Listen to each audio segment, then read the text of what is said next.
Hello everyone. अभी तक हम गांधी जी के द्वितीय आगमन और उससे पहले जितने भी टॉपिक्स थे उनको कवर कर चुके हैं। इसके बाद हम आगे कुछ और इवेंट्स के बारे में पढ़ेंगे। सबसे पहले देखते हैं किसान मूवमेंट। उस टाइम पे जो जितने भी फार्मर्स थे, किसान थे, वो अंग्रेज़ों के अत्याचार से काफ़ी परेशान हो गए थे। उनको काफ़ी एक्सप्लॉइट किया जा रहा था। इस वजह से ये किसान मूवमेंट किया गया था। The peasant movement was organized in 1937 at Dondi Lohara and Durg. ये जो जगह है ये बालोद के अंतर्गत आता है।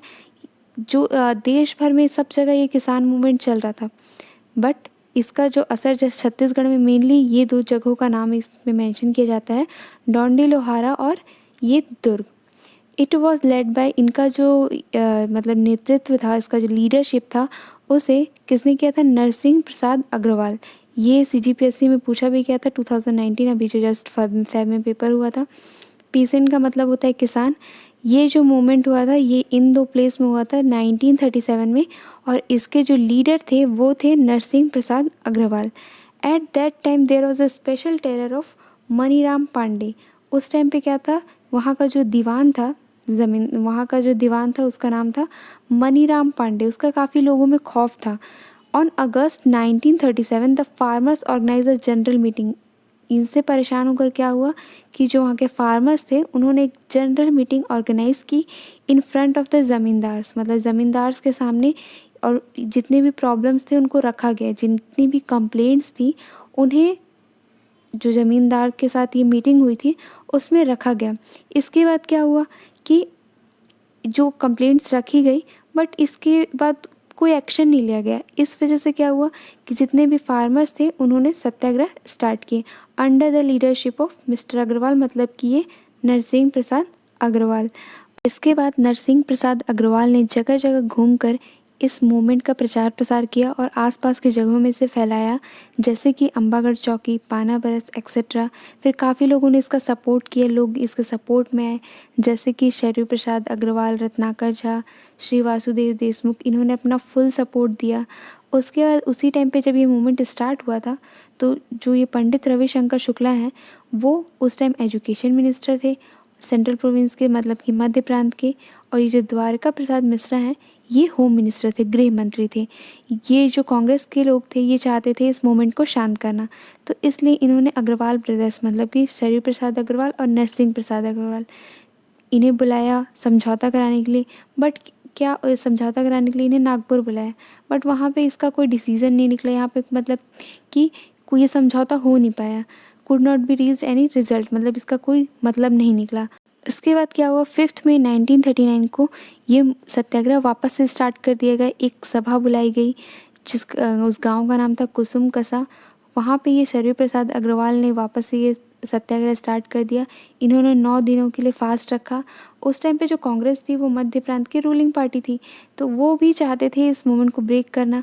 ये जो पूरा ये सत्याग्रह हुआ उससे एक फ़ायदा हुआ किसानों को कि उनके जो राइट्स थे उन पे ध्यान दिया गया, और फाइनली उनके बारे में, उनके वेलफेयर के लिए लॉज बनाए गए।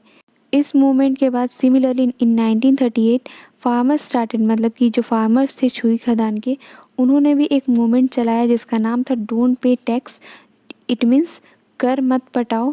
तो इस तरह का ये आंदोलन यहाँ पे चलाया गया था। उसके बाद कुछ अदर इवेंट्स के बारे में देखते हैं, कुछ अन्य घटनाएं जो कि इसी दौरान हुई थी sequence wise. The deputy commissioner had ordered anyone wearing khadi should not be spared. Spared का मीनिंग होता है कि छोड़ना नहीं है, मतलब कि कोई भी अगर खादी के कपड़े पहने हुए दिखता है तो उन्हें सबसे पहले तो उन्हें मारा पीटा जाता था और उसके बाद उन्हें जेल में डाल दिया जाता था। इसी टाइम पे Gandhi ji declared end of civil disobedience movement, मतलब कि ये जो मूवमेंट था उसे इसी टाइम पे ख़त्म कर दिया गया था अप्रैल 1934 में। उसके बाद देखिए पंडित नेहरू केम टू रायपुर। इसी टाइम पे पंडित जवाहरलाल नेहरू रायपुर आए थे to participate in the district council meeting on 15 to 16 December 1935। 1935 में जो डिस्ट्रिक्ट काउंसिल मीटिंग थी उस टाइम पे नेहरू जी रायपुर आए थे। इसी टाइम पे 1935 में आपने जैसे कि छत्तीसगढ़ निर्माण वाला सीक्वेंस पढ़ा होगा, तो उसमें 1935 में ही क्या हुआ था, जो बेरार था उसे सेंट्रल प्रोविंसेस में मिला दिया गया था, मध्य प्रांत में मिला दिया गया था।